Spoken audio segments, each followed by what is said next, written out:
বাইরে বৃষ্টির ওয়েদার, আর আমি বসেছি ডকুমেন্টস নিয়ে। দেখতে পাচ্ছ 2:05 বাজে, স্টিল নাও আমি ডকুমেন্টস নিয়েই পড়ে আছি।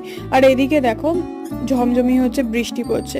ও হ্যাঁ, কালকে একটা ইন্টারভিউ দেওয়ার ইচ্ছে আছে, সেই জন্যই হচ্ছে সিভি বানানোর জন্য ডকুমেন্টস নিয়ে ঘাটাঘাটি করছিলাম, আর সঙ্গে রান্নাও করেছি। মাছের ঝোল রান্না করেছিলাম। আর এদিকে দেখো আমি এখন পড়তে বসেছি, মানে অনেক যুগ পর আমি এখানে বই খাতা নিয়ে বসেছি। মানে একটা মানুষকে যদি কেউ 4 মাস পরে বই খাতা ধরায়, স্বাভাবিক তার মুখটা এরকম 12টা বেজেই থাকবে, আর স্টিল হচ্ছে তার ঘুমটাই পাবে। তো আমার সেটাই হচ্ছিল, জীবনে মনে হয় এত তাড়াতাড়ি আমার ঘুম পায় না, আজকেই যেরকম ঘুম পাচ্ছে।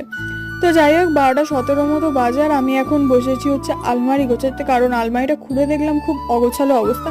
তাই যতই রাত হোক না কেন আমাকে গোছাতেই হবে, আমি এরকমই হচ্ছে পাগল।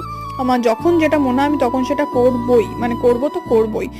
তো এদিকে দেখো এই নাইটিটা পেয়ে তো নিজেকে কেমন একটা রবীন্দ্রনাথ রবীন্দ্রনাথ মনে হচ্ছে। না, এই উক্তিটা আমার বয়ফ্রেন্ড আমাকে দিয়েছে। তো যাই হোক, দেখা হচ্ছে নেক্সট ব্লগে।